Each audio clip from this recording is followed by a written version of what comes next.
नमस्कार, आप देख रहे हैं 10 न्यूज और मैं हूं आपके साथ शारदा झा। आप सभी दर्शकों का स्वागत है। बुलेटिन की शुरुआत से पहले नजर डालते हैं आज की हेडलाइंस पर। खजौली थाना क्षेत्र के एक गांव में एक गूंगी महिला से दुष्कर्म का प्रयास। आरोपी युवक रसीदपुर निवासी सुजीत राय गिरफ्तार। कई माह पूर्व हरलाखी से 13 वर्षीय नाबालिग अभ्रिता को अज्ञात व्यक्तियों ने अधजला अवस्था में घर पर छोड़ा। पीड़िता अस्पताल में इलाजरत। पीपल्स प्लान कैंपेन व सबकी योजना सबका विकास अभियान के तहत 1 दिवसीय कार्यशाला का हुआ आयोजन। संपूर्ण देश में भारतीय रेलवे के संकेत एवं दूरसंचार विभाग द्वारा विभिन्न मांगों के समर्थन में मनाया गया काला दिवस। पीएम मातृत्व वंदना योजना के तहत खजौली पीएचसी में हुई गर्भवती की जांच। भेजा थाना क्षेत्र में चोरी कर रहे नाबालिग चोर को ग्रामीणों ने पकड़ा। हुआ चोरों के समूह का पर्दाफाश, 5 चोर गिरफ्तार। जयनगर थाना क्षेत्र में सर चढ़कर बोल रही है पुलिस की मनमानी। बेखौफ घूमते हैं अपराधी।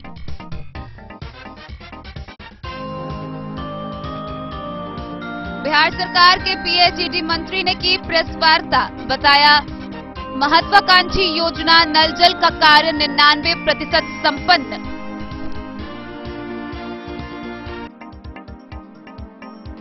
बासोपट्टी के हटवरिया में Ganesh social education research foundation के द्वारा कई लोगों के बीच कंबल का हुआ वितरण।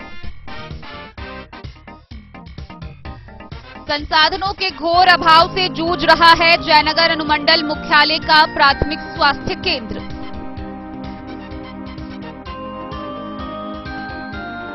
शिवगंगा बालिका उच्च विद्यालय में परीक्षार्थियों को दिया गया कोरोना का टीका। और मधुबनी शहर के बीचों बीच अवस्थित प्राइवेट बस स्टैंड का हाल बेहाल।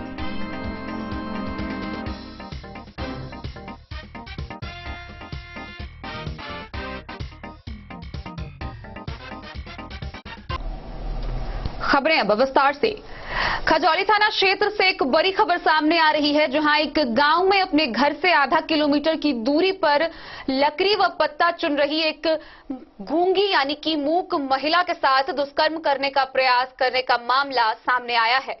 बहरहाल उस महिला के चिल्लाने पर आसपास के ग्रामीण इकट्ठे हुए और आरोपी 21 वर्षीय रसीदपुर निवासी सुजीत कुमार राय को पकड़कर पुलिस के हवाले कर दिया। इस मामले को लेकर पुलिस ने उसे गिरफ्तार कर आगे की कार्रवाई के लिए न्यायिक हिरासत में भेज दिया है। पुलिस की कार्रवाई जारी है।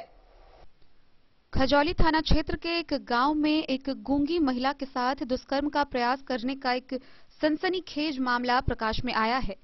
घटना मंगलवार की दोपहर की बताई जा रही है। घटना में संलिप्त रसीदपुर गांव निवासी 21 वर्षीय सुजीत कुमार राय को खजौली पुलिस गिरफ्तार कर बुधवार को न्यायिक हिरासत में भेज दिया। गौरतलब है कि इस मामले में गूंगी महिला के गोतनी के लिखित आवेदन पर खजौली थाना में एफआईआर दर्ज हुआ है।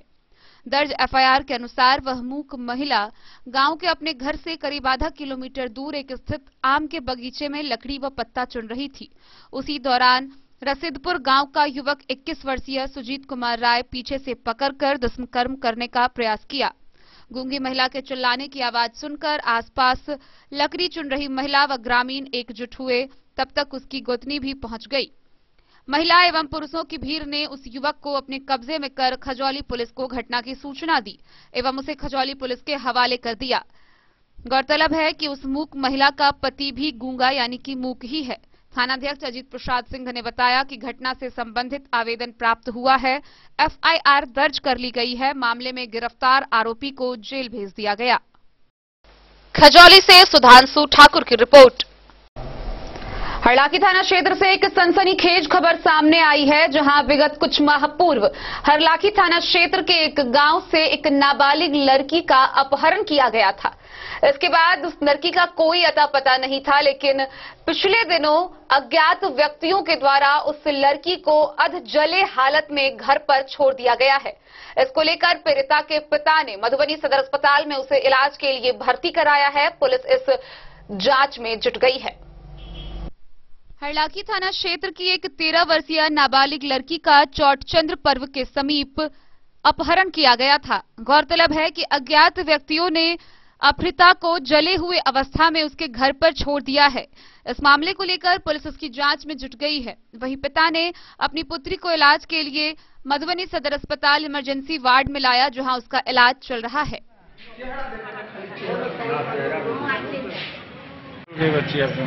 लड़की ने जला के रख दिया हुआ है, किसी ने दे दिया है घर से। कहाँ है क्या हुआ है? चौड़चन के बाद से लड़की भागी है और परसों रात में लिए जला के दे दिया हुआ है। और जो थाना प्रभारी भी है वो भी हमारे रिकॉर्ड में कर सकता है कार्रवाई।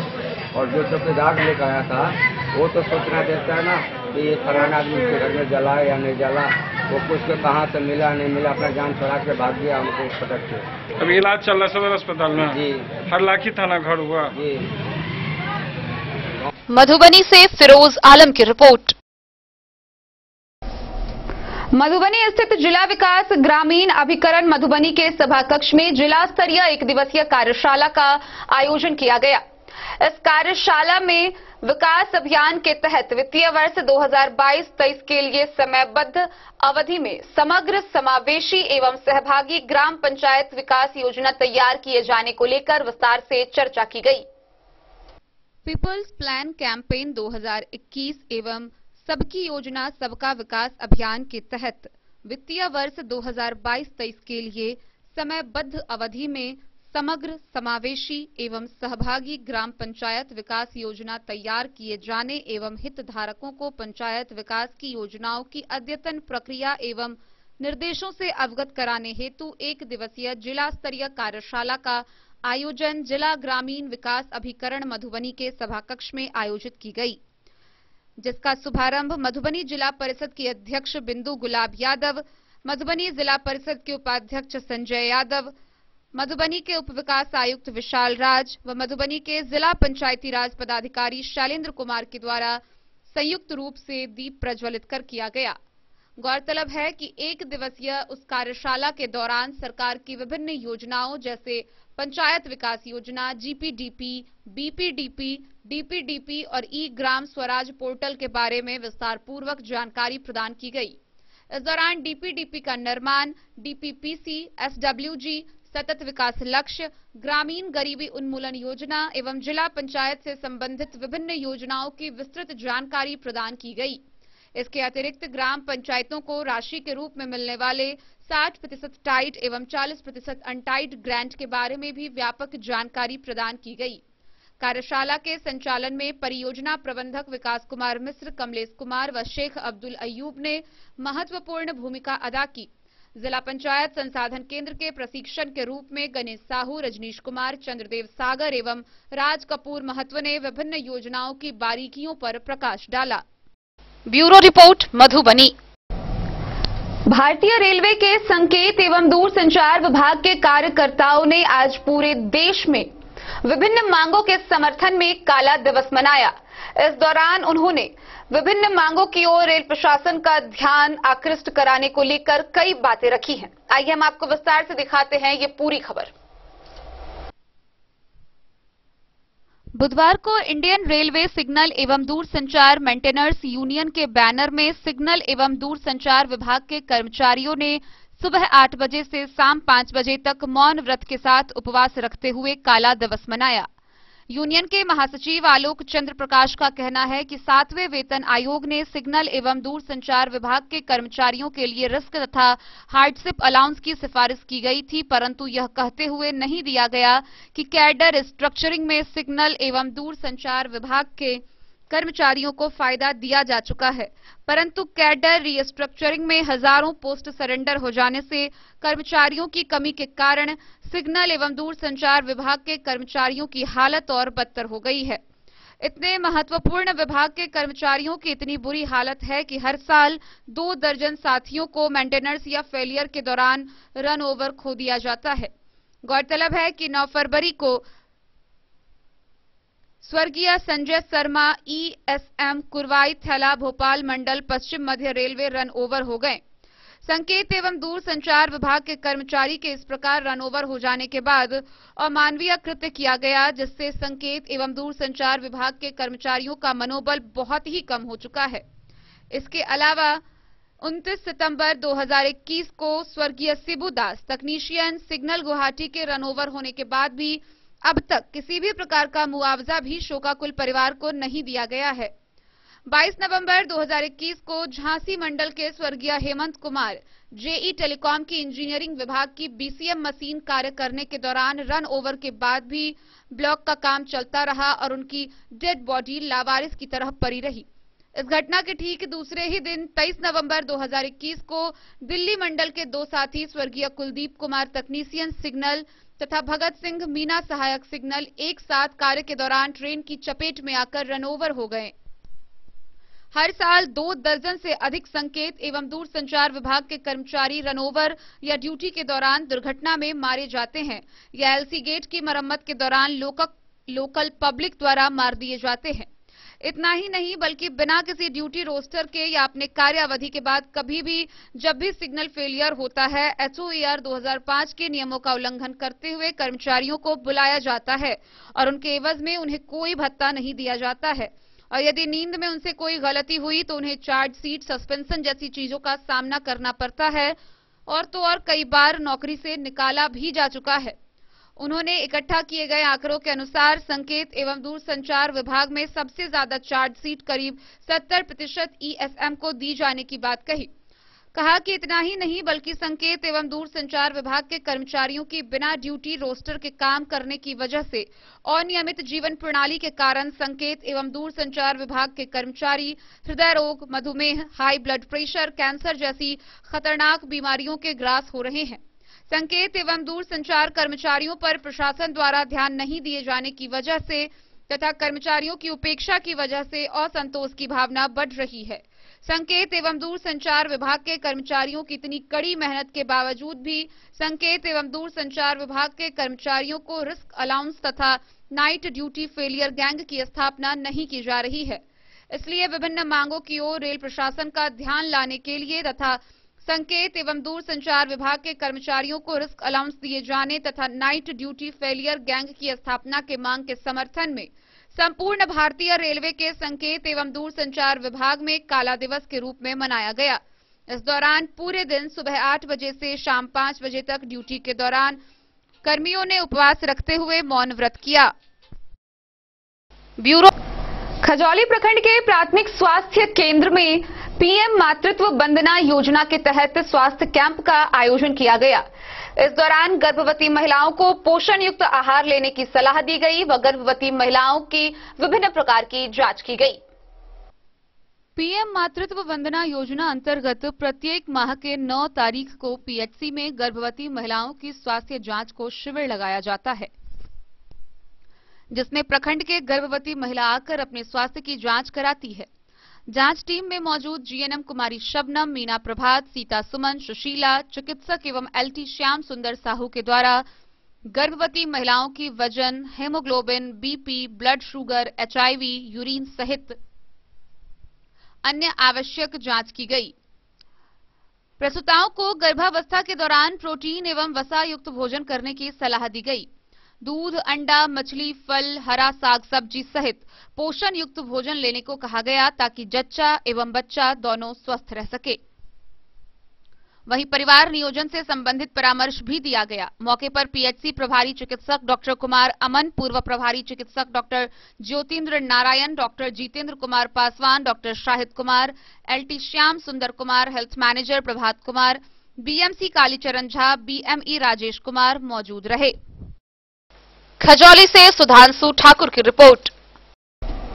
भेजा थाना क्षेत्र के खरीक गांव में बीती रात एक नाबालिग चोर के द्वारा चोरी की घटना को अंजाम दिया गया, लेकिन स्थानीय ग्रामीणों के द्वारा उसे पकड़ लिया गया। चोर की गिरफ्तारी के बाद उसने अपने और 5 साथियों के बारे में बताया, जिसके बाद इस मामले में तकरीबन 5 लोगों को गिरफ्तार किया गया है। 5 को गिरफ्तार कर आगे की कार्रवाई के लिए न्यायिक हिरासत में भेज दिया गया है। ठंड की रात में कटघरे का ताला तोड़कर कीमती सामान चोरी करने वाले एक नाबालिग चोर को ग्रामीणों ने रंगे हाथ पकड़ा। फिर उसके बताने पर चोरों के समूह का पर्दाफाश हुआ। तब कुल 5 चोर को ग्रामीणों ने पुलिस के हवाले किया, जिस पर प्राथमिकी दर्ज करने के बाद भेजा थाना के प्रभारी मनोज कुमार ने न्यायिक हिरासत में भेज दिया। भेजा थाना क्षेत्र के द्वालक पंचायत के जानकी नगर टोल निवासी महेंद्र सदाई के 16 वर्षीय पुत्र दिलचंद्र सदाई अपने 5 साथियों के साथ खड़ीक गांव निवासी सुरेंद्र मुखिया के कटघरे में ताला तोड़कर कीमती सौदा सुलफ निकाल लिया और मोटरसाइकिल पर लादकर अपने ठिकाने पर भेज दिया और कुछ सामान लेकर रफू चक्कर होने की तैयारी कर रहा था। तभी एक आदमी ने उसे देख लिया, जिसके शोर मचाने पर ग्रामीण इकट्ठा हुए और खदेड़ कर पकड़ लिया।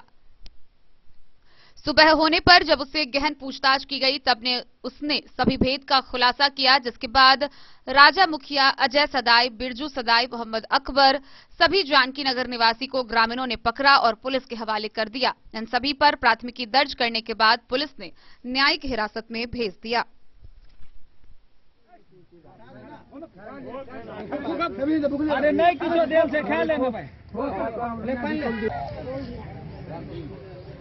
रात में तुमको चोरी करते हुए पकड़ा है? हाँ सर, पकड़ा गया। क्या आदमी थे तुम लोग? 6 आदमी। कौन लाता है तुमको चोरी कराने के लिए? राजा। वो चोरी करने के बाद वो सामान कहाँ बेचते हो? दुकान में सर। किसके दुकान में? अपनी दुकान में। हाँ, वो अपनी दुकान में सर। किसका दुकान है? और राजा अपनी दुकान में बेचते हैं। पैसा कितना देता है? 150 देकर टिल मार देता है सर। ठग लेता है तुमको? हाँ सर।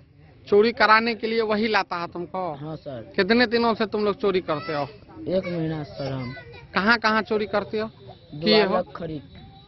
सिर्फ द्वालक और खरीक में? हाँ सर। घर में भी किए हो या दुकानें सब में चोरी करते हो? नहीं सर, घर में किया था, अब नहीं कर रहे हैं। पहले घर में भी करते थे? हाँ सर। अच्छा, तो तुम लोगों को 6 लोगों का जो है ग्रुप है? हाँ सर। जो लोग चोरी करते हो? हाँ सर। अच्छा, कभी किसी के घर में चोरी किए तो सोना चांदी यार भी हाथ लगा? नहीं सर। नहीं। क्या सब मिला? घर में घुस ही नहीं सर। घुस ही नहीं पाए। मधेपुर से नूर मोहम्मद कासमी की रिपोर्ट। जयनगर थाना क्षेत्र में पुलिस की मनमानी सर चढ़कर बोल रही है। अपराधियों को पकड़ने के बजाय वो अपराधियों को संरक्षण दे रहे हैं और ऐसा ही एक मामला सामने आया है। इस मामले को लेकर पीड़िता ने बताया है कि जब वह पुलिस के पास पहुंची तो न सिर्फ उसे न्याय व सुरक्षा नहीं प्रदान किया गया, बल्कि उसे ही डांट फटकार लगाई गई। आइए हम आपको विस्तार से दिखाते हैं क्या है ये पूरी वारदात और क्या है पुलिस का मामला। जयनगर में कानून व्यवस्था को चौपट करने में कानून के रखवाले ही लगे हैं। यही कारण है कि किसी भी मामले पर पुलिस कार्रवाई करना तो दूर, घटना स्थल या स्थल पर जांच करने में घंटा नहीं बल्कि कई दिन लगा देते हैं, जिससे पीड़ित व्यक्ति को न्याय की आस को भगवान पर छोड़कर सब्र कर लेते हैं। इसी दौरान कई पीड़ित व्यक्तियों पर आरोपियों के द्वारा पुनः हमला किया जाता है। पीड़ित व्यक्ति आरोपी द्वारा पुनः घटना को अंजाम देने पर पुलिस को सूचना देने पर पुलिस के द्वारा पीड़ित व्यक्ति की सुरक्षा और न्याय के बदले डांट फटकार लगाई जाती है। ऐसा ही एक मामला जयनगर थाना क्षेत्र के कुड़हिया पंचायत के वार्ड नंबर 9 निवासी पीड़िता गुड़िया खातून के द्वारा थाने में दिए आवेदन में कहा गया है। 26 जनवरी की सुबह गांव के समीप अपने जमीन पर मिट्टी भराई का कार्य करा रही थी। उसी क्रम में गांव के कुछ लोगों के द्वारा मिट्टी भराई का विरोध कर पीड़िता के साथ जमकर मारपीट करते हुए उसके साथ दुष्कर्म करने का प्रयास किया गया। घायल अवस्था में पीड़िता गुड़िया खातून को इलाज के लिए जयनगर अनुमंडल अस्पताल में भर्ती कराया गया। इलाज के बाद पीड़िता ने आरोपियों के खिलाफ प्राथमिकी दर्ज करने के लिए थाने में आवेदन दिया। पीड़िता ने पुलिस पर आरोप लगाते हुए कहा कि आवेदक के आलोक में पुलिस घटना के 3 दिन बाद जांच के लिए घटनास्थल पर पहुंची, लेकिन आरोपी की गिरफ्तारी नहीं और न ही पीड़िता से संपर्क किया। पीड़िता ने बुधवार को अपनी फरियाद को लेकर जयनगर अनुमंडल पुलिस पदाधिकारी के समक्ष अपनी बात रखी। इस संदर्भ में पूछे जाने पर अनुमंडल पुलिस पदाधिकारी विप्लव कुमार ने बताया कि मामले की जांच कर कार्रवाई की जाएगी। क्या कार्रवाई हुई? जमीन पर मट्टी भराने के लिए कहता गरीब यहाँ नहीं बसने देंगे, कहता यहाँ से भाग गए तो मारने पीछे करने लगा, गलत व्यवहार करने लगा हमको साथ। कहते हैं 3 कट्ठा जमीन लिए थे, 6 महीना से पहले लिखाए हैं, आ जाते हैं तो उस पर जमीन टपने देता हम लोग को। दिए थे सर, एको घूम कर नहीं हम लोग को देखा सुना क्या हुआ नहीं हुआ। घटना क्या तारीख को घटी? 26 जनवरी के। तो पुलिस को आवेदन दिए थे आप? दिए थे, उसी दिन दिए थे शाम में। क्या कार्रवाई हुई? कुछ नहीं किया सर उनको साथ, उस दिन संभवाते हैं, कुछ भी कार्रवाई नहीं करता है कोई नहीं। प्राथमिकी दर्ज हुई? कुछ नहीं। क्या नाम हो गया आपका? गुड़िया खातून। कहाँ घर हो गया? कुरहिया। जमीन पर मोहम्मद अली के साथ हनुमान प्रसाद मोर की रिपोर्ट। कहते यहाँ से भाग गए तो मारने पीछे करने लगा। खबरों का सिलसिला जारी रहेगा। जल्द ही लौटेंगे एक छोटे से ब्रेक के बाद, आप बने रहिए हमारे साथ। मधुबनी नगर निगम में डिप्टी मेयर की भावी उम्मीदवार आप सभी को गणतंत्र दिवस और वसंत पंचमी की हार्दिक शुभकामनाएं देती हूँ। मधुबनी में नगर निगम की सेवा के लिए तैयार हूँ और आपका आशीर्वाद चाहती हूँ। नगर को जाम की समस्या से निदान दिलाऊंगी, ग्रीन मधुबनी क्लीन मधुबनी पे काम करूंगी, नगर को आवारा पशुओं से मुक्त कराऊंगी, नगर को अतिक्रमण मुक्त कराऊंगी, न्याय के साथ विकास करूंगी। मेरे घर में पूर्व से ही हमारे पति और जेठ जी समाज सेवा में लगे रहते हैं। हमारी जेठानी अपने वार्ड की सेवा वर्षों से करती आ रही है। उन लोगों से प्रेरित होकर ही और लोगों के विचार से मैं पूरे नगर की सेवा करना चाहती हूँ। आयुर्वेद अपनाएं, निरोगी जीवन पाएं। IMC के आयुर्वेदिक प्रोडक्ट अब आपके शहर मधुबनी में भी उपलब्ध है। स्वस्थ और निरोगी जीवन के लिए स्वदेशी आयुर्वेदिक प्रोडक्ट वर्षों से करोड़ों ग्राहक का विश्वसनीय IMC लेकर आया है आपके लाभ और सुविधा के लिए विभिन्न आयुर्वेदिक औषधि। कब्ज हो या पेट दर्द, बालों का झरना हो या वजन का घटना, डायबिटीज की समस्या हो या फिर परेशान कर रहा हो लो या हाई ब्लड प्रेशर, जोड़ों के दर्द से लेकर आंखों की रोशनी बढ़ाने में कारगर है विभिन्न औषधि। साइड इफेक्ट की चिंता नहीं, स्वस्थ जीवन की पूरी गारंटी। IMC आयुर्वेदिक प्रोडक्ट तो करोड़ों भारतीयों के विश्वास को आप भी अपनाएं और जीवन को निरोग बनाएं। पता याद रखें, संजीत ट्रेडर्स, चभच्चा चौक, मधुबनी। बेहतरीन साड़ियों एवं रेडीमेड कपड़ों का अनूठा संगम, बॉम्बे फैशन। शादी हो या कोई त्योहार, हर तरह के खास आयोजन में आपको पसंद आएंगी यहाँ की डिजाइनर, कामदार एवं बेहतरीन साड़ियाँ। यानी अगर आप चाहते हैं सभी प्रकार की कामदार, फैंसी, बनारसी, प्योर सिल्क, सूती साड़ियाँ, सलवार सूट और लहंगा चुन्नी, तो सोचने की जरूरत नहीं, आए बॉम्बे फैशन। हम रखते हैं आपकी पसंद का ख्याल। शर्टिंग, सूटिंग एवं ब्रांडेड रेडीमेड कपड़े भी मिलेंगे आपको उचित मूल्य पर। यही नहीं, बच्चों के कपड़े बाजार से कम कीमत पर यानी होलसेल रेट पर प्राप्त करें। पता याद रखें, बॉम्बे फैशन, महिला कॉलेज रोड, मधु। होटल गोकुल राज।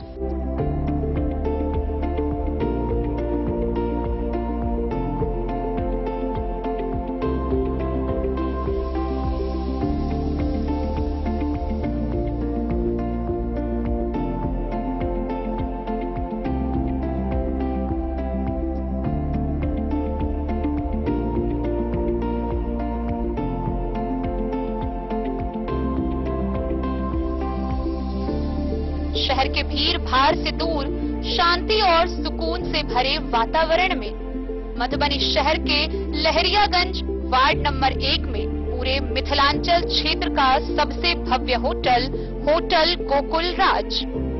4 मंजिला इमारत की इस होटल में है 4 बड़े बड़े बैंकेट हॉल, रिंग सेरेमनी, शादी, मीटिंग या पार्टी, हर एक आयोजन के लिए अलग से हॉल की व्यवस्था, रेस्टोरेंट की व्यवस्था जहां एक से बढ़कर एक लजीज व्यंजनों का मिलेगा संगम और रहने का उचित प्रबंध। Suite room, AC room, non AC room से सुसज्जित होटल जहां लिफ्ट की भी है व्यवस्था, पार्किंग का पूरा इंतजाम। तो आइए और जिंदगी में खुशियों से भरी यादें शामिल करिए। होटल गोकुल राज मधुबनी में आप लोगों का स्वागत है। होटल गोकुल राज, लहरियागंज, वार्ड नंबर 1, मधुबनी। कारक कलर्स, मेसर्स विश्वनाथ कारक, लोहापट्टी, मधुबनी। यहाँ उपलब्ध है सकरनी wall guard, white cement, polymer base wall putty, दीवारों और प्लास्टर को पकड़ी जकड़ के सकरनी प्लास्टर बॉन्ड, अद्वितीय उत्पाद जिसे जर्मन टेक्नोलॉजी के सहायता से किया गया है तैयार। किसी प्रकार के हैकिंग की आवश्यकता नहीं। सतह के साथ डुअल बॉन्डिंग, ज्यादा कवरेज, प्रयोग के बाद रंगीन होने के कारण प्रयोग किए हुए सतह का पता चलता है। पानी और नमी को रोकने की क्षमता रखता है। समय कम लगता है, यानी पैसे की बचत। कंस्ट्रक्शन स्ट्रक्चर को कोई नुकसान नहीं। सामान्य तापमान में 9 महीने तक बंद पैकिंग में ठीक रहता है। 5, 10 और 20 किलो पैकिंग में उपलब्ध। सकरनी wall guard, white cement, polymer base wall putty, कारक कलर्स, मेसर्स। पीएचईडी विभाग द्वारा सरकार की महत्वाकांक्षी योजना नल जल योजना को लेकर बिहार के पीएचईडी मंत्री रामप्रीत पासवान ने प्रेस वार्ता की।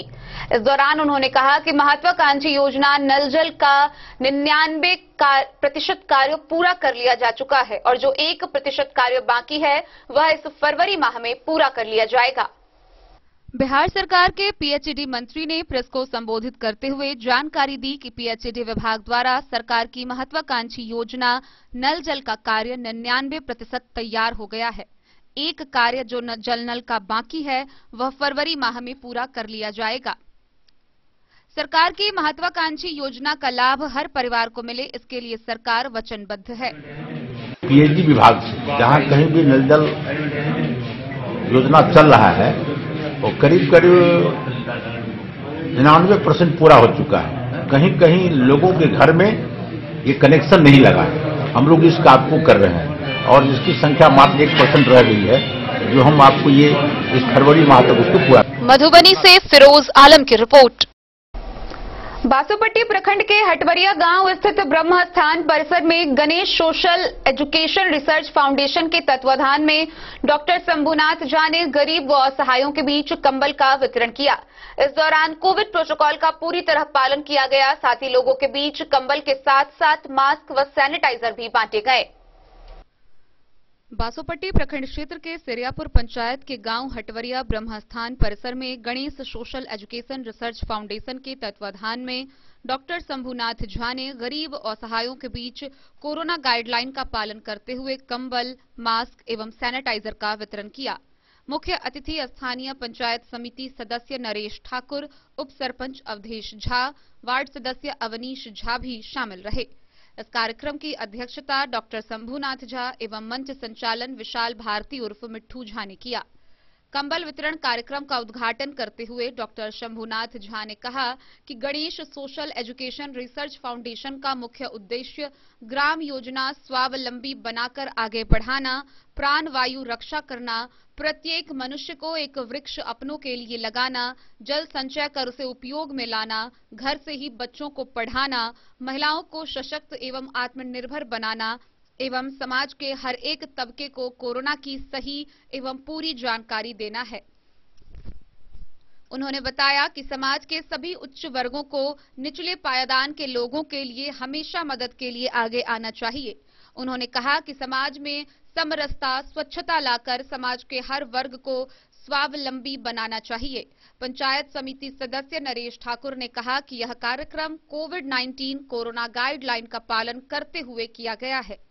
उन्होंने बताया कि गरीब असहाय मंतोरिया देवी, खोजे पासवान, सुभद्रा, फूलो, त्रिपुला, गीता, मुसाफिर, किसुनदेव, नंटुन, अनुरुलिया, बिलट, सुकुमारी, अनीता, सुनीता, सुनैना, रामदयाल सहित करीब 20 लोगों को कंबल, मास्क एवं सैनिटाइजर का वितरण किया गया।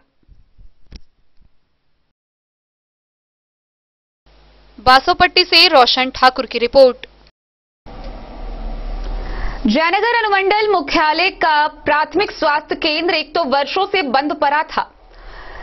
विभाग के द्वारा जब वर्षों से बंद पड़े इस स्वास्थ्य केंद्र को चालू करवा दिया गया तो यहां सुविधाओं का घोर अभाव है। हालांकि स्वास्थ्य विभाग पर्याप्त व्यवस्था मुहैया प्राप्त कराने की बात कर रही है, लेकिन देखना है कि सुविधाओं के घोर अभाव प्राथमिक स्वास्थ्य केंद्र पर कब तक सुविधाएं मुहैया कराई जाती है। जयनगर अनुमंडल मुख्यालय स्थित वर्षों से बंद पड़े प्राथमिक स्वास्थ्य केंद्र को स्वास्थ्य विभाग के द्वारा चालू तो कर दिया गया, लेकिन अब भी संसाधनों का घोर अभाव देखा जा रहा है। हालांकि स्वास्थ्य विभाग पर्याप्त व्यवस्था मुहैया कराने की बात कह रही है, लेकिन देखना है कि सुविधाओं का घोर अभाव प्राथमिक स्वास्थ्य केंद्र पर कब तक सुविधा मुहैया कराई जाएगी। वर्षों से पीएचसी में ओपीडी व्यवस्था बंद रहने के कारण अस्पताल भवन जर्जर हो गया है। सूत्रों की माने तो प्राथमिक स्वास्थ्य केंद्र पर दर्जनों चिकित्सकों व कर्मी तैनात है, जिस पर सरकार का करीब 50 लाख से अधिक राशि खर्च होता है। पीएचसी संचालित नहीं होने के कारण अतिक्रमण के साथ स्थानीय दुकानदारों के द्वारा अस्पताल परिसर को प्रदूषित किया जा रहा है। सूत्रों ने बताया कि अस्पताल संचालित नहीं होने के कारण अस्पताल परिसर असामाजिक तत्वों के अलावा वेश्यावृत्ति का अड्डा बन गया है।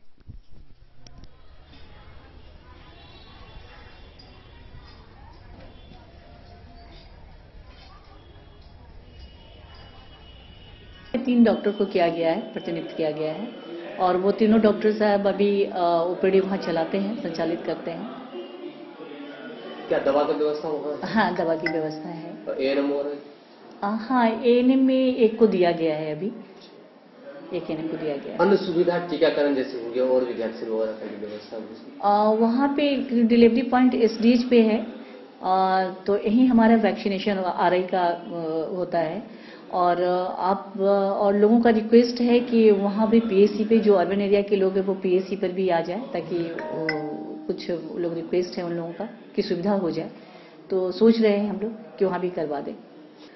इंक्रोचमेंट का तो नहीं है, सामने भी फ्रंट पे लगाया हुआ है, आने जाने में लोग को दिक्कत होती है, लेकिन वो हमारे हॉस्पिटल कैंपस का इंक्रोचमेंट, उसको इंक्रोच नहीं किया हुआ। हाँ, गाड़ी पीछे से छोटा सा गेट है जो गेट तो उसमें नहीं लगा हुआ है, मतलब जगह है और गेट नहीं लगा हुआ। मेन प्रॉब्लम वहाँ सुलभ शौचालय खुला हुआ है कैंपस में, जिसकी वजह से लोगों का आना जाना रहता है और जिसको भी मन होता है वो आके अपना गाड़ी लगा पार्क कर जाते हैं। उसको पार्किंग एरिया बना रखा है, तो ये हम लोग के लिए दिक्कत है कि हॉस्पिटल कैंपस पे नहीं होना चाहिए। हम लोग इससे पहले भी बात किए हुए थे, वीडियो मैडम से बात हुई थी हम लोगों की और सीओ से भी बात हुई थी।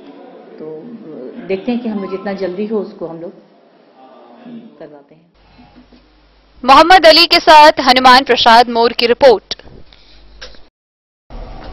मधुबनी के जिला शिक्षा पदाधिकारी नसीम अहमद के आदेश के आलोक में मधुबनी के शिवगंगा बालिका उच्च विद्यालय में परीक्षार्थियों का कोविड टीकाकरण किया गया। इस दौरान वाणिज्य एवं विज्ञान विषय की छात्राओं का टीकाकरण किया गया।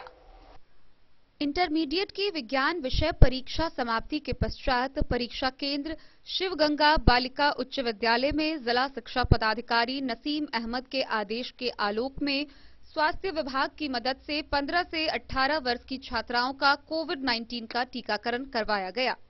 इसमें विज्ञान एवं वाणिज्य विषय की छात्राओं का टीकाकरण करवाया गया।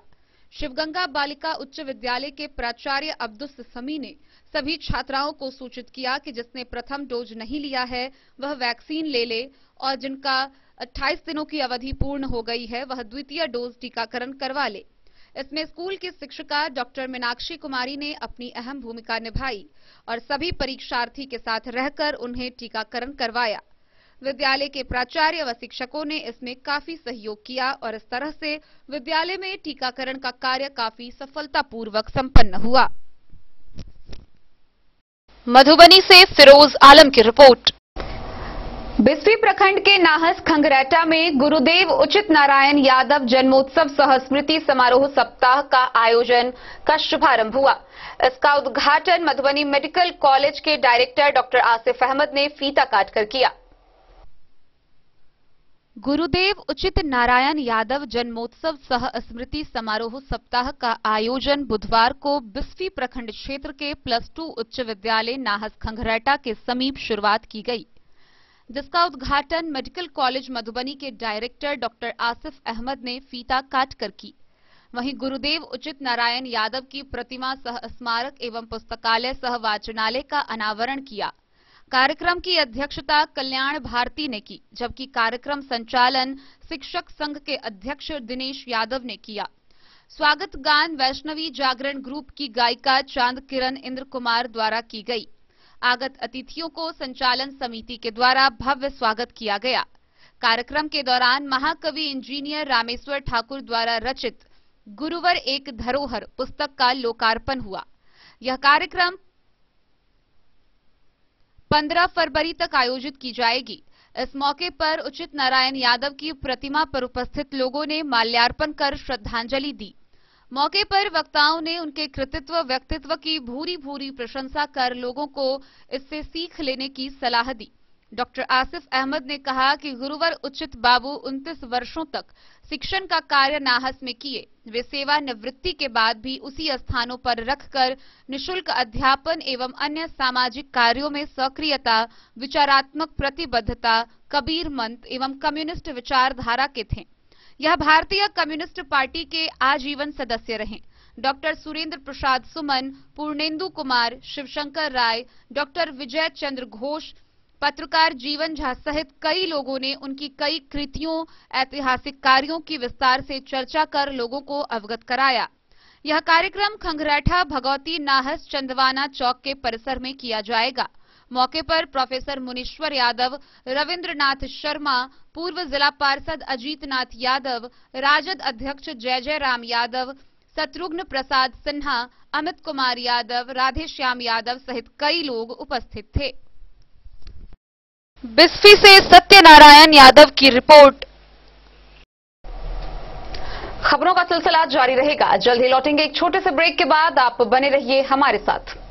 मिशन विद्यापीठ शिक्षा के क्षेत्र में एक नया आयाम अब छोटे बच्चों के लिए भी आधुनिक सुविधाओं के साथ उपलब्ध।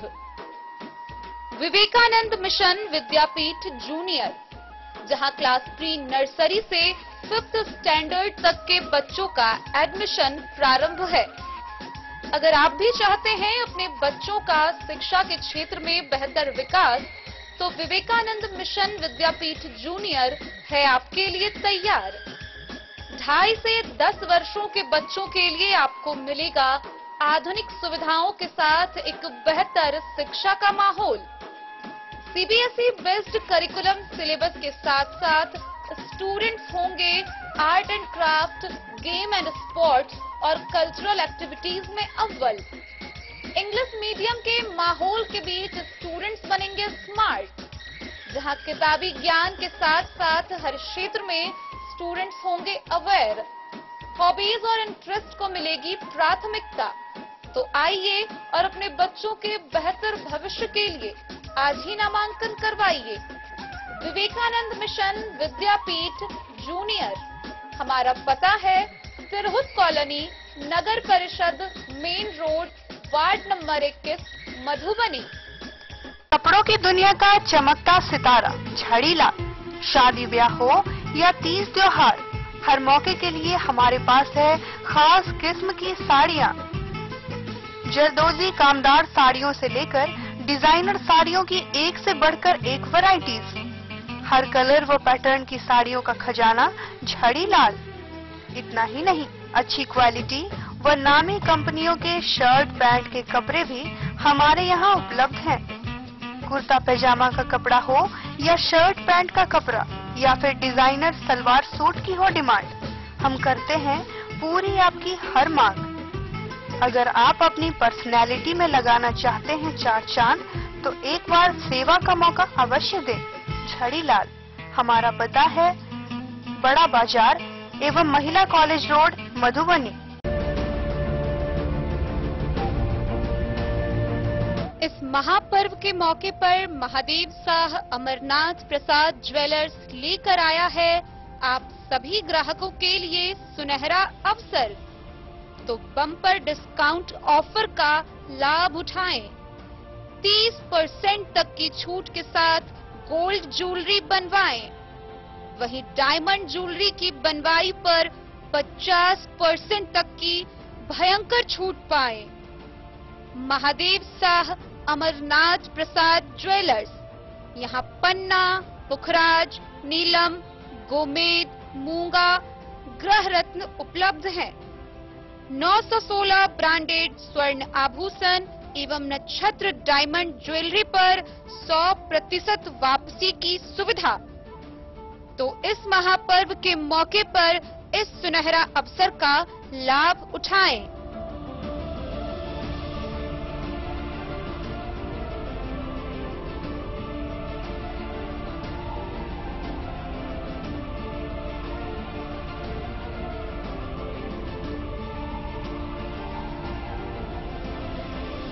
Mahadev Shah Amarnath Prasad jewellers 916 hallmark branded gold एवं diamond jewellery showroom, Gandhi Chowk, Rajnagar Bazar, एक भरोसे की पहचान।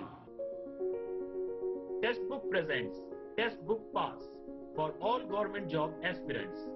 तो चाहे आप ऑनलाइन कोर्सेज की हेल्प से अपने कॉन्सेप्ट्स क्लियर करना चाहते हैं या ऑनलाइन मॉक टेस्ट से प्रैक्टिस करना चाहते हैं, तो test book pass is for you. Test Book Pass offers complete preparation with 3500 plus mock tests, 100 plus online courses for over 100 plus exams. And to improve your speed, accuracy and faster learning, you will also get 500 plus tips and tricks videos, 30 plus test attempt strategy sessions, 1000 plus practice sets and quizzes, 500 plus PDF study notes. Test Book Pass is your full pass for complete preparation for all your Harlakhi थाना क्षेत्र से आगजनी की एक बड़ी घटना सामने आई है, जहां उमगांव बाजार में एक चप्पल की दुकान में अचानक आग लग गई और आग से पूरी तरह दुकान में रखा सामान जलकर राख हो गया। पीड़ित दुकानदार की माने तो इस घटना में तकरीबन 5 लाख की संपत्ति का नुकसान हुआ है। वहीं दूसरी तरफ आग कैसे लगी इसका कोई पता नहीं चल पाया है। हरलाखी थाना क्षेत्र से एक बड़ी खबर सामने आ रही है, जहां एक चप्पल की दुकान में अचानक आग लग गई और देखते ही देखते धू-धू कर सभी सामान जलकर राख हो गया। घटना बुधवार दोपहर करीब 12 बजे की है। दरअसल बुधवार को उमगांव में साप्ताहिक बाजार लगती है, जिसको लेकर दुकानदार ने दुकान से कुछ चप्पलें निकालकर बाजार में दुकान सजाने चले गए। महज कुछ ही देर बाद अचानक दुकान में आग लग गई और बाजार आए लोगों में अफरा तफरी मच गया। आनन फानन में दुकानदार ने थाना को सूचना दी, जिसके बाद हरलाखी थाना से मिनी अग्निशमन पहुंची, जहां अग्निशमन की मदद से आग को बुझाया गया, लेकिन तब तक दुकान में रखा सभी चप्पल, जूता समेत सभी सामान जल चुका था। पीड़ित दुकानदार मोहम्मद मोती शेख ने बताया कि आग कैसे लगी कुछ पता नहीं चल पाया है। उन्होंने बताया कि घटना में करीब 5 लाख की संपत्ति जलकर राख हो गई।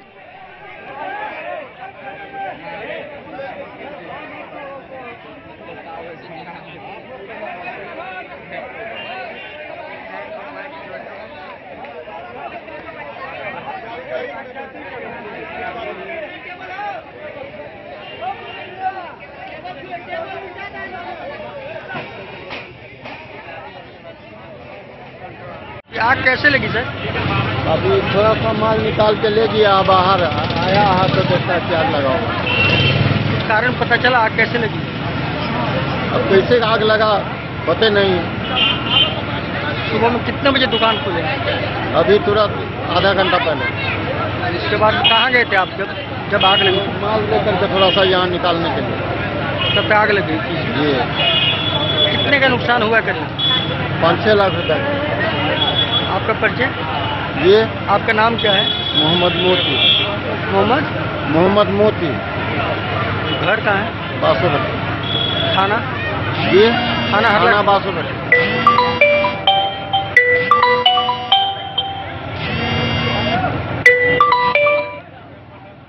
हरलाखी से संजय राउत की रिपोर्ट। अंधराठारी प्रखंड मुख्यालय और बाजार में अतिक्रमण हटाने के लिए प्रशासन ने अपनी कमर पूरी तरह कस ली है। गौरतलब है कि 15 फरवरी को अतिक्रमण हटाने की शुरुआत की जाएगी। इसको लेकर क्षेत्र में ध्वनि विस्तारक यंत्र के माध्यम से चेतावनी भी दी गई है। अंधराठारी प्रखंड मुख्यालय और बाजार में अतिक्रमण हटाने के लिए प्रशासन ने अपनी कमर कस ली है। प्रशासन के द्वारा बुधवार को बाजार में ध्वनि विस्तार यंत्र से 15 फरवरी को अतिक्रमण हटाने के लिए चेतावनी दी गई है। वहीं लोगों को सरकारी जमीन से अतिक्रमण हटाने के लिए भी आगाह किया गया है। सीओ प्रवीण कुमार वत्स ने डेन न्यूज के संवाददाता को बताया कि पहले फेज में 15 फरवरी को प्रखंड मुख्यालय से लेकर बस पड़ाव और मस्जिद चौक पर अतिक्रमित जमीन को खाली करवाया जाएगा। उसके बाद फिर दूसरे फेज में अन्य सरकारी जमीन से अतिक्रमण हटाने का काम किया जाएगा। उन्होंने कहा कि 15 फरवरी को भारी संख्या में पुलिस बल मौजूद होंगे। चालू था, पुलिस बल की आदेश हो चुकी है। हमको 15 तारीख को बाजार पूर्णतः अतिक्रमण मुक्त होगा। इसके लिए मजिस्ट्रेट नियुक्त किया गया है, आरओ साहब मजिस्ट्रेट है। बाकी हम लोग सभी रहेंगे वहाँ, 2-3 थाना से बल रहेंगे, सब मिलकर अतिक्रमण मुक्त करेंगे और फाइन भी उसमें जो व्यय होगा, खर्च आएगा, इसी से सुधा जाएगा। इसीलिए हम चाहते हैं कल फिर अनाउंस करवा के एक बार कि लोग अपने से खाली कर दें। जो अपने से खाली नहीं करेंगे नोटिस कहीं उनको दिया जाएगा और खाली करते हुए कार्रवाई की। जैसे कि सर बताएंगे कहां से कहां तक अतिक्रमण का जो खाली करने की बात कह रहे हैं आप? देखिए इस फेज में मेरा जो है धला से लेकर के वहां तक, इस रोड को बस पड़ाव तक और उधर कोसी कॉलोनी तक ये पूरा करेंगे। तो क्या यहाँ के क्षेत्रवासियों क्या उम्मीद इस बार जो है ये अतिक्रमण वाला जो वर्षों से मांग है पूरा हो सकता है? देखिए मैं बार बार कहता हूँ, अतिक्रमण भाग एक बार चालू करने के बाद कानून में कहीं भागने का प्रावधान नहीं है। अतिक्रमण मुक्त करना ही करना है, वही एक विकल्प है, एकमात्र विकल्प है। इसलिए पुलिस बल आज मिले, कल मिले, पुलिस बल नहीं मिल रहा था, इसलिए विलम्ब हुआ। जब आदेश पारित है, अतिक्रमणकारी चिन्हित किए हुए हैं, निशान लगा हुआ है, तो उसे खाली होना ही है, यही एकमात्र विकल्प है। तो हमारे चैनल के माध्यम से जो अतिक्रमण किए उनको क्या संदेश देना चाहते हैं आप? वो जितना जल्दी हो खाली करके समय से पहले, नहीं तो फिर एक वर्ष की दंड और 20,000 रुपये जुर्माना वो भी सुनेंगे हम। इससे पहले भी सर समय मुकर्रर किया गया था, उसके बावजूद भी नहीं खाली हो पाई। अंधराठाड़ी से बिंदेश्वर चौधरी की रिपोर्ट। राजनगर प्रखंड स्थित गिरिजा मंदिर के प्रांगण में प्रखंड पंचायत वार्ड सचिव संघ की बैठक हुई। इसकी अध्यक्षता उपाध्यक्ष सुभाष सिंह ने की। गौरतलब है कि बैठक में सर्वसम्मति से यह निर्णय लिया गया कि पूर्व के पंचायत के वार्ड समिति को ही पुनः बहाल कर वार्ड में रखा जाए। राजनगर प्रखंड क्षेत्र अंतर्गत गिरिजा मंदिर के प्रांगण में प्रखंड पंचायत वार्ड सचिव संघ की बैठक संघ के उपाध्यक्ष सुभाष सिंह की अध्यक्षता में किया गया। बैठक में सर्वसम्मति से निर्णय लिया गया कि पूर्व के पंचायत के वार्ड समिति को ही पुनः बहाल कर वार्ड में रखा जाए। साथ ही पूर्व के 5 वर्षों के कार्यकाल में किए गए कार्यों का सरकार मानदेय जारी करे। बिना मानदेय दिए ही लोगों ने 5 वर्षों से वार्ड की सेवा की है। साथ ही बैठक में लिए गए निर्णय का एक प्रतिवेदन स्थानीय प्रखंड विकास पदाधिकारी को दिया गया। इस दौरान निवेदन किया गया कि इस पंचवर्षीय में भी पुराने वार्ड सचिव को ही रखा जाए। साथ ही वार्ड सचिव को सरकारी कर्मी का दर्जा, अस्थायी सेवा के साथ मानदेय दिया जाए। बैठक दर्जन भर वार्ड सचिव के मेंबर मौजूद थे। जिला प्रवक्ता राजू झा, राजकिशोर महतो, रंजीत कुमार, राजेश कुमार, नंदू साह, महेंद्र मंडल सहित कई लोग उपस्थित रहे। हमारी मांगें पूरी करो, पूरी करो, पूरी करो, हमारी मांगें पूरी करो, पूरी करो, पूरी करो। नीतीश कुमार हाय हाय हाय हाय हाय हाय, नीतीश कुमार हाय हाय हाय हाय हाय, सम्राट चौधरी होश में आ। जो लेटर निकाल रहा है, नया ढंग से जो है ना चुनाव और गठन करने के लिए जो कर रहा है, 13 दिसंबर का पंचायती राज पदाधिकारी की तरफ से जो है ना निकला है, पंचायती राज सचिवालय से जो निकला है, तो उसमें जो है ना चिट्ठी में भी स्पष्ट कर दिया है कि 2017 का नियमावली के आधार से निकाल रहे हैं।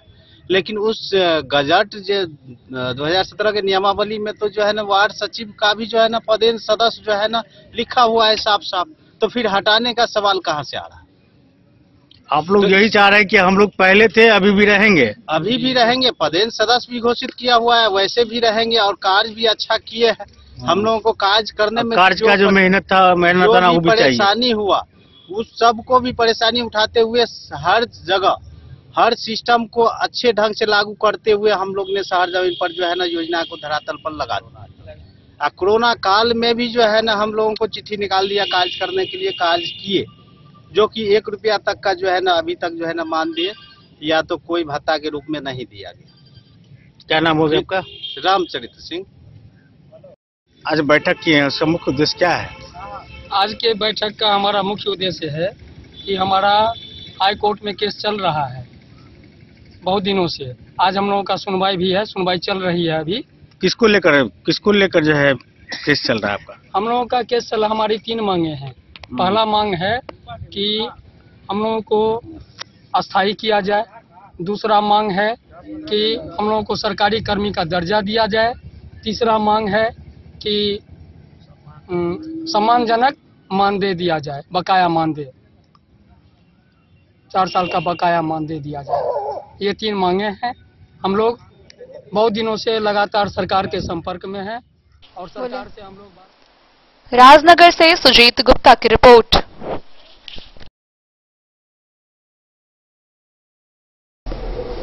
मधुबनी के जाने माने सैलून और पार्लर के प्रोपराइटर प्रदीप ठाकुर के द्वारा मधुबनी महिला कॉलेज के समीप एक बार फिर 1+ लेडीज ब्यूटी पार्लर का शुभारंभ किया गया है। इसका उद्घाटन बुधवार को किया गया। इस मौके पर कई लोग पहुंचे थे। मधुबनी सैलून और पार्लर के प्रोपराइटर प्रदीप ठाकुर ने बताया कि उनका पहला सैलून और पार्लर शंकर चौक पर रंजन जेंट्स पार्लर के नाम से है। दूसरा 1+ लेडीज ब्यूटी पार्लर और जेंट्स ब्यूटी पार्लर सैलून तिलक चौक महादेव मंदिर के पास है। तो वहीं महिला कॉलेज रोड गंगा सागर पर पहले से 1+ जेंट्स ब्यूटी पार्लर था। ठीक उसी के सटा दूसरा भी 1+ लेडीज ब्यूटी पार्लर का उद्घाटन बुधवार को किया गया। मुख्य अतिथि के तौर पर कई गणमान्य लोग वहां पहुंचे। पार्लर के प्रोपराइटर प्रदीप ठाकुर ने सामूहिक रूप से मिथिला के परंपरा के अनुसार पाग, दुपट्टा और माला पहनाकर अतिथियों का स्वागत कर फीता काटकर ब्यूटी पार्लर का उद्घाटन किया। अतिथियों ने बताया कि इस 1+ लेडीज ब्यूटी पार्लर सैलून में कुशल कारीगर के द्वारा beauty, hair, makeup, nail art, mehndi, tattoo समेत सभी तरह के मेकअप से संबंधित सुविधा 1+ लेडीज सैलून में अन्य पार्लर सैलून की अपेक्षा 25% की छूट पर सुविधा दिया जा रहा है। इस मौके पर मौजूद श्वेता साह, चांदनी कुमारी, मनीषा, रानी, ललिता, मंजू, सोनी, बद्री, सुबोध, अनिल, दीपक, उमेश, कमोद, सुशील, शंकर, कैलाश, राहुल समेत दर्जनों सहयोगी मौजूद रहे।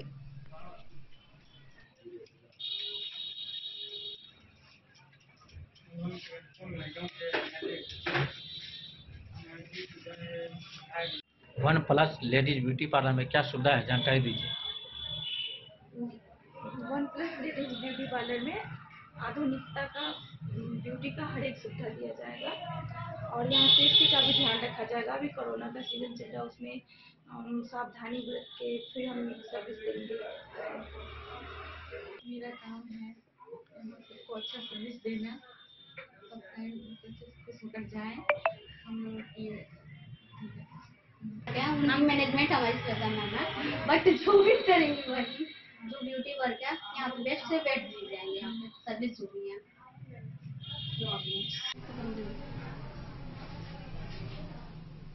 मधुबनी से फिरोज आलम की रिपोर्ट। मधुबनी शहर के बीचों बीच अवस्थित प्राइवेट बस स्टैंड का हाल बेहाल है। गौरतलब है कि नगर निगम प्रशासन के द्वारा कुछ वर्ष पूर्व प्राइवेट बस स्टैंड को पुलिस लाइन गंगा सागर के पास स्थानांतरित किया गया था, लेकिन सरकारी पेंच के कारण बस स्टैंड वहां नहीं जा सका।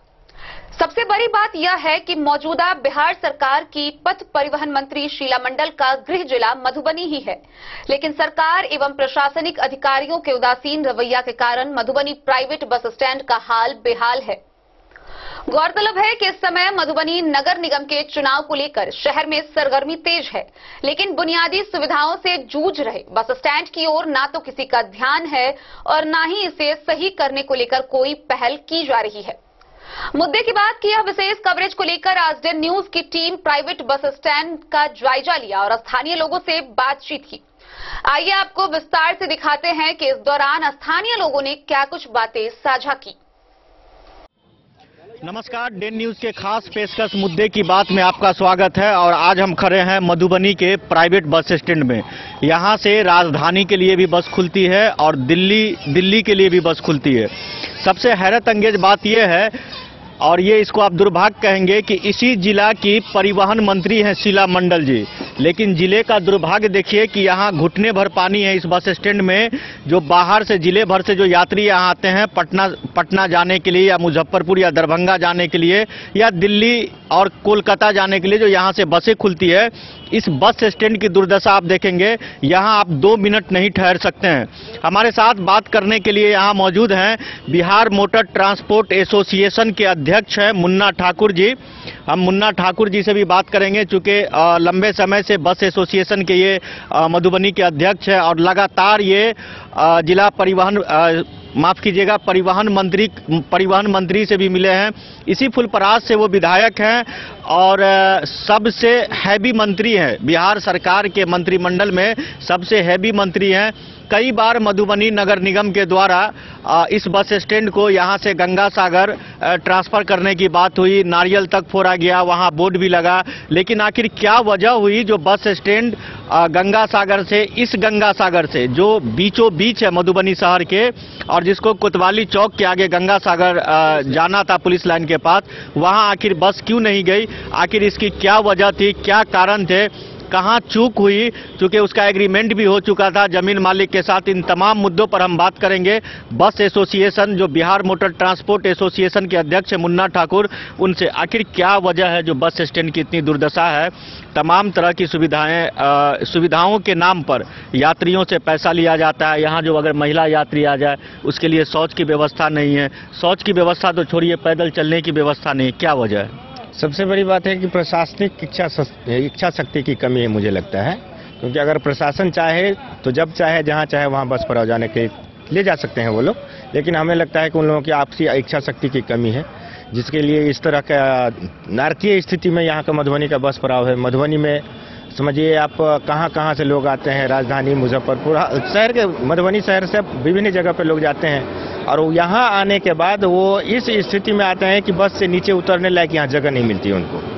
आखिर बस टिकट के नाम पर जितनी सरकार भाड़ा निर्धारित करती है उससे अधिक भाड़े भी लिए जाते हैं। इसके कई बार शिकायत भी आए हैं। बावजूद जो है सुविधाओं का टोटा, आपने परिवहन मंत्री से मुलाकात की, जिला पदाधिकारी से आपने मुलाकात की, इस बस स्टैंड को यहाँ से ले जाने के लिए। आखिर क्या राजनीतिक कारण है इस बस स्टैंड को यहाँ से नहीं हटने देने का?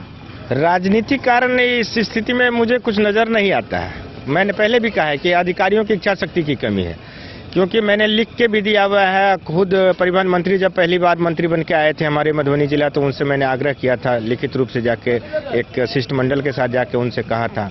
वो कहें जो ठीक है, हम देखते हैं, ये हमारा विभाग नहीं है, शहरी विकास का विभाग है, हम उनसे बात करके बनवाने की चेष्टा करते हैं, लेकिन वो भी अभी तक नहीं कुछ हुआ।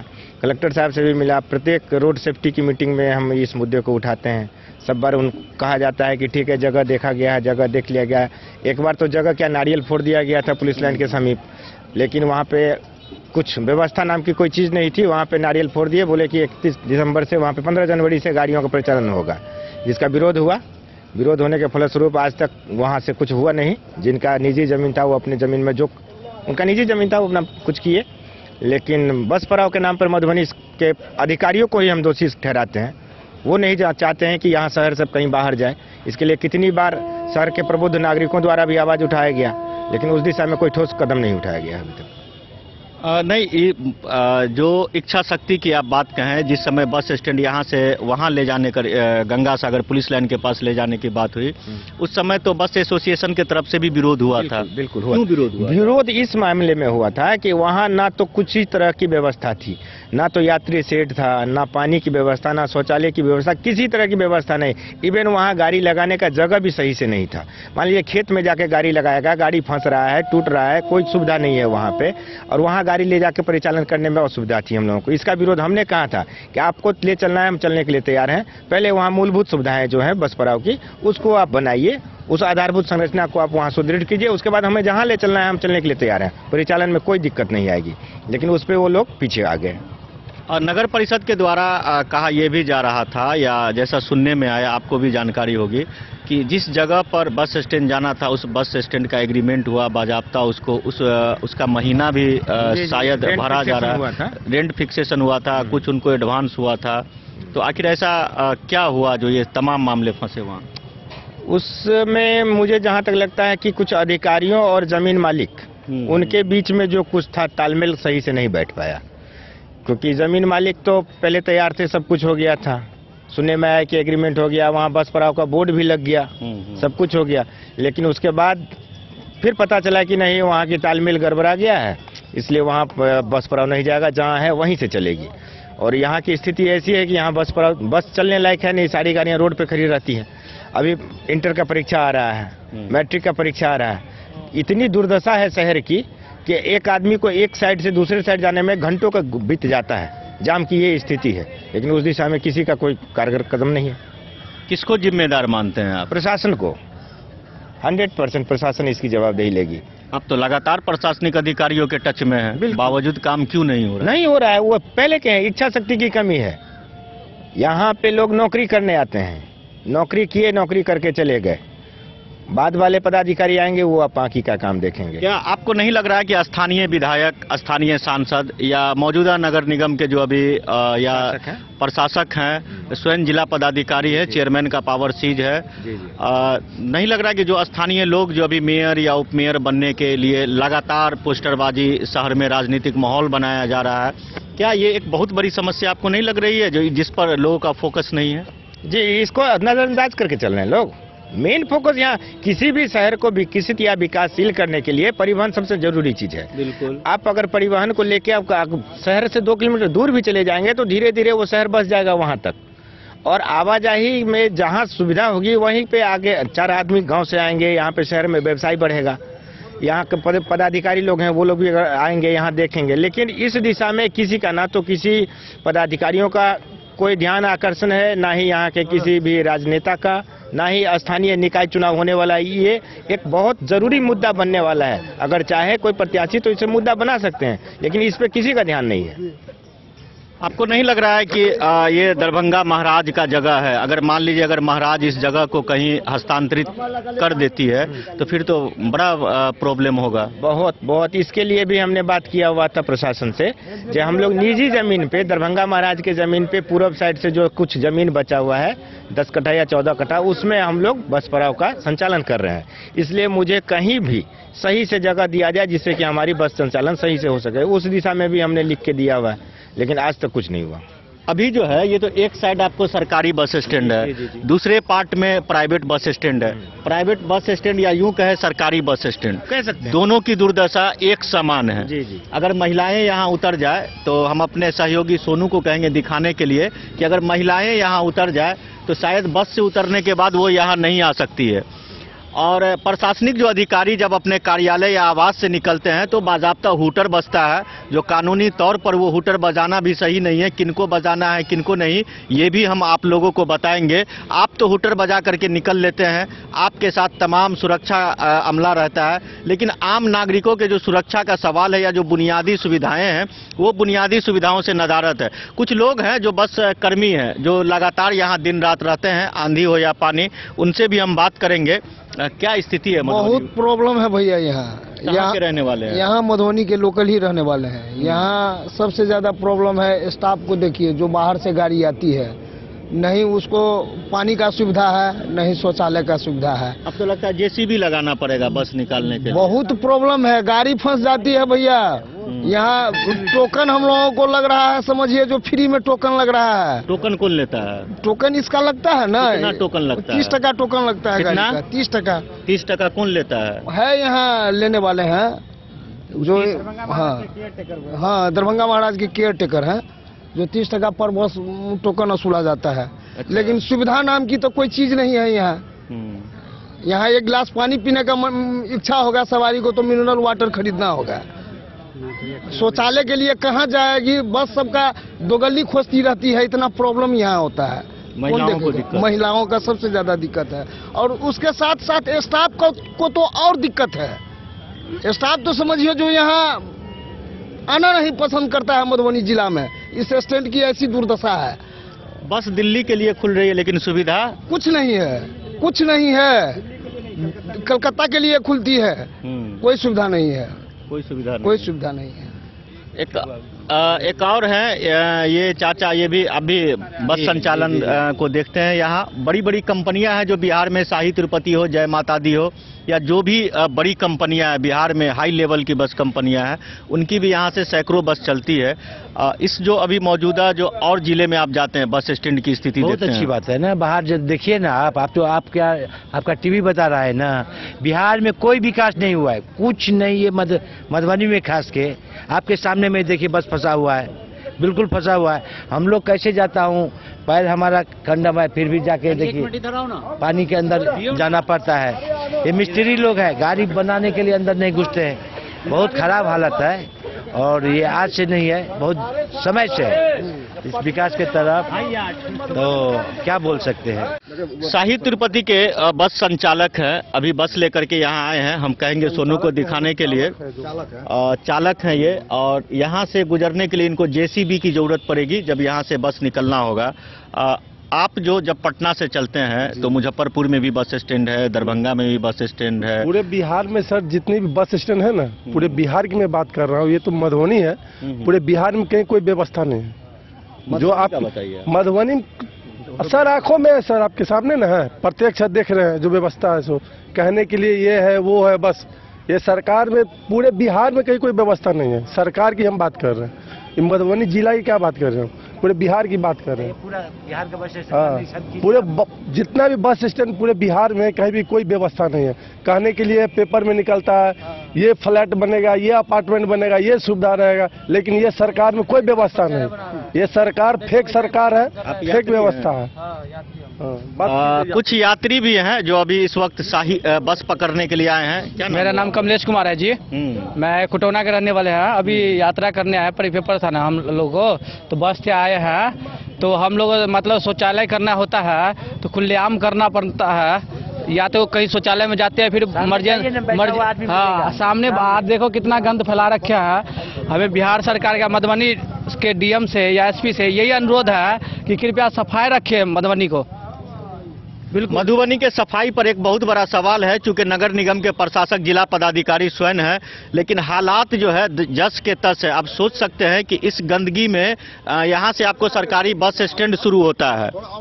आप ये चीज जो है आप देख सकते हैं, यहाँ हमको भी चलने में तकलीफ हो रही है। ये सरकारी बस स्टैंड है। आप या यूं कहें कि इस जमीन को अतिक्रमण करने के बाद यहाँ से चुंगी या लेवी यूं कहें कि उसकी वसूल की जाती है। जैसा कि एक बस चालक ने बताया कि 30 रुपया प्रति बस जो है तसीला जाता है, लेकिन वो पैसा इस विकास में खर्च नहीं होकर के किसी व्यक्ति विशेष के पॉकेट में जाता है। और भी एक यात्री हैं, इनसे भी हम बात करेंगे। कहाँ से आना हुआ आपका? सर मोहलिया से हूँ मैं। मोहलिया। मेरा नाम राधे कुमार हुआ जी, लदनिया थाना से हूँ। देखो पटना जाने के लिए यहाँ पे बस स्टैंड में खड़ा होना है रहता है, तो मतलब पानी की वजह से खड़ा नहीं हो पा रहे हैं ठीक से, मतलब अच्छा सुविधा नहीं दे रहा है हमारे बिहार सरकार। हम ये कर रहे हैं, कितना गंद फैला हुआ है, तो प्रदूषण नहीं फैलता है। सरकार को इस पे कार्रवाई करना चाहिए ना, कि गंद जो फैल रहा है उस पर ज्यादा से ज्यादा ध्यान देना चाहिए। आने वाला पीढ़ी में कितना नुकसान हो रहा है पता है सरकार को, इस पे सरकार को अक्सर ध्यान देना चाहिए और चेतावनी के साथ पूरा सफाई रखना चाहिए। गाड़ी जो फंसता है तो कितना घंटा जाम में लग जाते हैं हम लोग, कितना कठिनाई होता है। सरकार थोड़ी जानते हैं कि हम लोग जानते हैं ना, हम लोग यात्रा करते हैं तो हम लोग को पता है ना कितना मुश्किल से यात्रा करना पड़ता है। पेपर देने जाना होता है, पटना जाना होता है, कभी मुजफ्फरपुर जाना होता है, तो हम लोग को पता होता है ना जी कितना मुश्किल के साथ। इस पे सरकार को कर सख्त से सख्त देखना चाहिए। अपने वाणी को मैं यह समाप्त करता हूँ। यात्रियों के अंदर भी इस बस स्टैंड की स्थिति को लेकर के नाराजगी है। हम उस साइड भी जाएंगे, क्योंकि इस साइड से पैदल जाना मेरे लिए भी खतरे से खाली नहीं है, क्योंकि इतनी गंदगी है कि गंदगी के अंबार के बीच हम वहां नहीं जा सकते हैं। वहां भी हम बात करेंगे। कुछ लोग हैं, कुछ यात्री होंगे उस बस में। तमाम जो बसें खड़ी है इस साइड से आना होता है बस यात्री को, और उस साइड से निकलना होता है। यहाँ एक बस आई है पटना से, अभी से कुछ देर पहले। ये बस फंसी हुई है, लगातार कोशिश हो रही है बस को निकालने के लिए, शायद जेसीबी लगाने का नौबत हो जाए। बस के संचालक हैं यहाँ। क्यों बस फंस गई? कीचड़ है, सारा स्टैंड कीचड़ है। तो स्टैंड का जो है कुछ पैसा तो आप लोग देते होंगे ना? पैसा तो लगता ही है स्टैंड। किसको देते हैं? यहाँ चार्ज लेता है। कितना लेता है? कितना पैसा है? 20 या 25 रुपये, 25 रुपये लगता है इसका। तो इसको मिट्टी या सोलिंग कराने की कोई व्यवस्था नहीं? कहाँ कोई व्यवस्था तो यही है, देखिए ना। क्या नाम हुआ आपका? हमारा नाम सुनील सिंह हुआ। ये सुनील सिंह है और इस बस के शाही तिरुपति के संचालक हैं। लेकिन बस के नाम पर, बस स्टैंड के नाम पर पैसे तो तहसील की जाती है मधुबनी बस स्टैंड में, लेकिन वो पैसे कहाँ जाते हैं इसका हिसाब किसी के पास नहीं है। मौजूदा नगर निगम के प्रशासक जिला पदाधिकारी स्वयं है, लेकिन हालात नगर निगम क्षेत्र में जो पड़ने वाले बस स्टैंड हैं उनके हालात बद से बदतर है। हम कुछ यात्री से भी बात करेंगे इस कीचड़ से निकलते हुए, इस दुर्गंध से निकलते हुए, और हम आगे भी आपको ले चलेंगे और आगे की जो स्थिति है वो भी हम आपको बताएंगे। ये आवारा पशुओं का जो अड्डा बना हुआ है मधुबनी बस स्टैंड, सोनू को कहेंगे उस चीज को दिखाने के लिए। ये आवारा पशुओं का अड्डा है। यहाँ ऐसे भी जीना मुहाल है लोगों का। उस दौरान अगर आवारा पशु आ जाए तो और लोगों को यहाँ मतलब निकलने में, साइड से जो सूखा जगह है वहाँ से निकलने में काफ़ी परेशानी होती है।